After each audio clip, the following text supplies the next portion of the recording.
Bonsoir mesdames, messieurs et les autres, posez-vous tranquillement devant cette nouvelle édition du journal de la Formule 1. À 2 courses de la fin, pouvons-nous voir Farina remporter le titre? Intéressons-nous à cette question grâce aux quelques images à notre disposition. Faites chauffer les cylindres, mettez vos gants, votre casque de cuir et installez-vous dans votre monoplace. Comme je vous le disais, cette avant-dernière épreuve peut permettre à Nino Farina de remporter le premier titre mondial de Formule 1. Une victoire lui suffirait si aucun de ses coéquipiers ne finit deuxième. Cependant, il y a très peu de chances pour que cela se produise. En effet, il faudrait simultanément l'abandon de Fangio et de Fagioli, les Alfa Romeo étant bien supérieurs à leurs concurrentes. La lutte pour le titre est donc très intense entre Farina, le leader du championnat, Fangio, vainqueur de l'épreuve précédente, et Fagioli, deuxième à chaque Grand Prix qu'il a terminé cette saison. Les Alfetta devraient être à nouveau dominatrices sur ce circuit de Reims-Gueux, puisque la piste permet aux monoplaces italiennes d'exploiter au mieux leurs 350 chevaux. Qui seront les outsiders derrière les Alpha? Commençons, une fois n'est pas coutume, par parler des écuries à domicile. En effet, pour notre plus grand bonheur, 2 écuries ont décidé d'engager au moins une voiture pour ce Grand Prix. Après 2 podiums d'affilée, Louis Rosier et Talbot arrivent avec le plein de confiance pour cette épreuve. Aux côtés du pilote du Puy-de-Dôme, nous trouvons 3 autres pilotes officiellement engagés. Philippe Étancelin, Yves Giraud-Cabantous et Raymond Sommer, passés tout proche de la victoire en Belgique. Ajoutons à ces 4 voitures officielles 4 Talbot privés, dont l'une était la monoplace personnelle de Louis Rosier, confiée exceptionnellement à Charles Pozzi. Comme dit précédemment, une autre équipe française a engagé une voiture.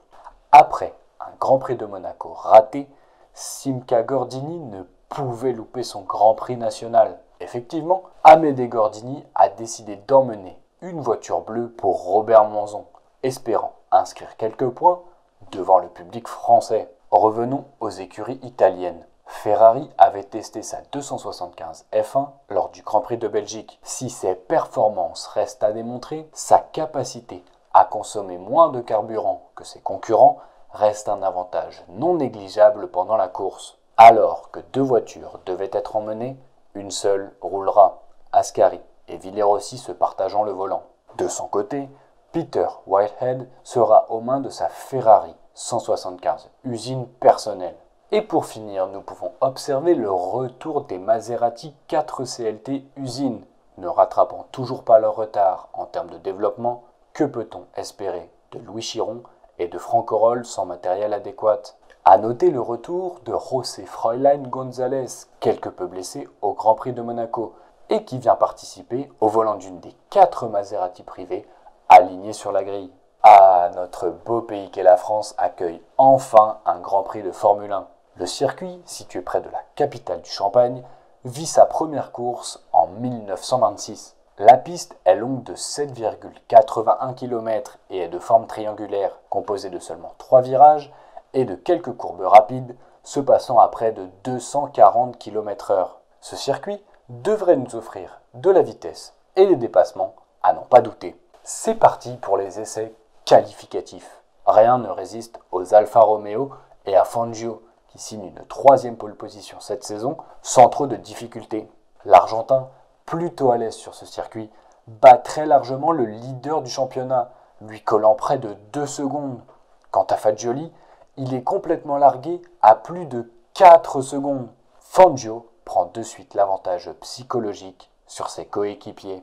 Derrière le trio Alfa Romeo, on trouve un étonnant Philippe Étancelin, confirmant le très bon rythme des Talbot lors du Grand Prix de Belgique. En 5e position, on trouve la Ferrari partagée par Villierossi et Ascari.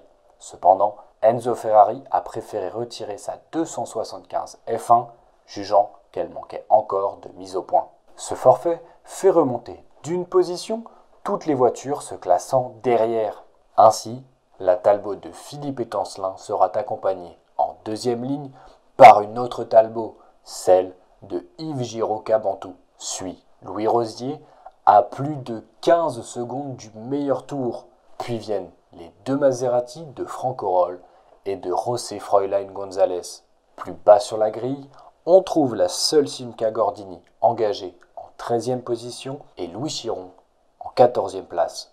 Comme les habitants de la province rémoise ont pu le relever, le temps était ensoleillé et très chaud, promettant une course difficile pour les pilotes, mais également pour la mécanique. Comme vous le savez, les Maserati, les Alfa Romeo et la seule Ferrari rescapée doivent effectuer 2 arrêts au stand afin de couvrir les 500 km au programme. Le drapeau s'éleva, puis s'abaissa. La course fut lancée et comme d'habitude, aucun pilote ne put contester la tête aux Alfa. Farina, qui a passé Fangio au départ, est suivi par ce dernier, puis par Fagioli. Un peu plus loin, on trouve Felice Bonetto devant les Talbot. Le moteur surpuissant des Alfetta ne laisse aucune chance à leurs adversaires, d'autant plus que la chaleur met à mal les mécaniques de leurs concurrents. Dans les 15 premiers tours, pas moins de 9 voitures sont contraintes d'abandonner, dont les 6 Maserati et 3 Talbot.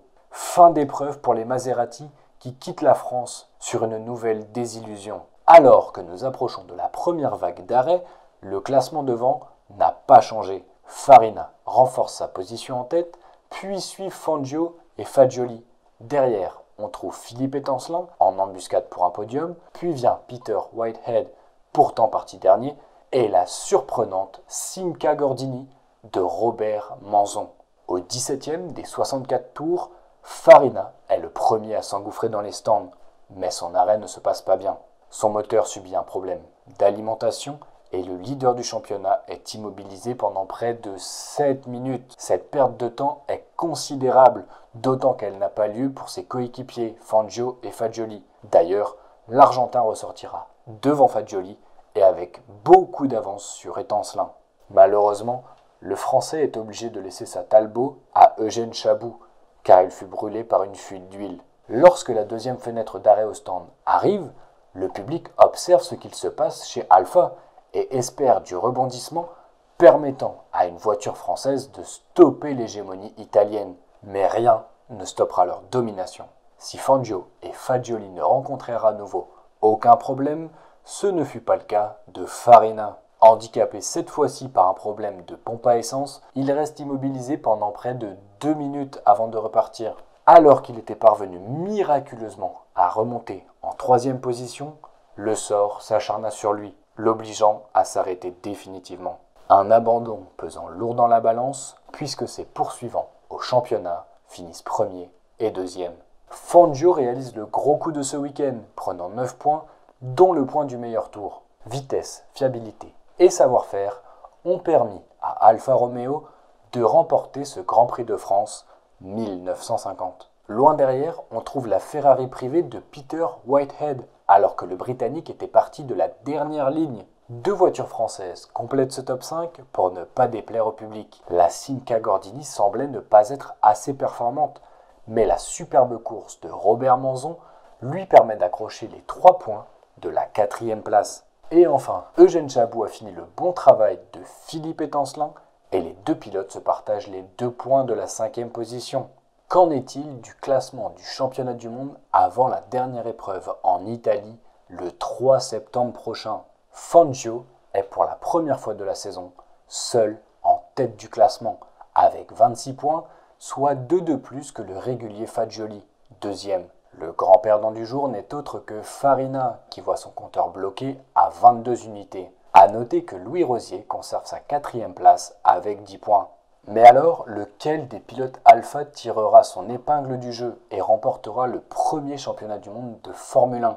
Qui remportera la dernière manche en Italie? Et enfin, les écuries italiennes seront-elles au rendez-vous pour leur Grand Prix à domicile? Mesdames, messieurs, c'est tout pour aujourd'hui. Je sais que vous trépignez d'impatience de connaître le dénouement de cette saison, mais notre prochain rendez-vous sera dans 2 mois. En effet, aucune course officielle n'a lieu avant le 3 septembre. En espérant que vous serez très nombreux pour ce dernier numéro, rendez-vous donc pour parler du Grand Prix d'Italie le 3 septembre à la même heure et sur la même chaîne. À bientôt.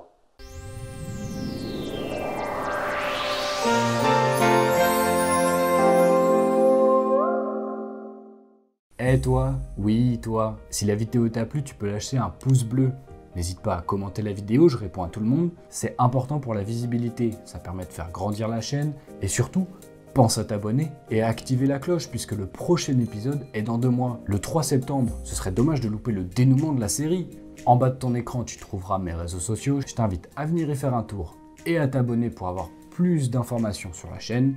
À droite et à gauche, tu trouveras d'autres vidéos de la série Les Premiers Héros, la précédente et la suivante lorsqu'elle sera sortie. Merci d'avoir regardé la vidéo jusqu'ici et je te dis à la prochaine.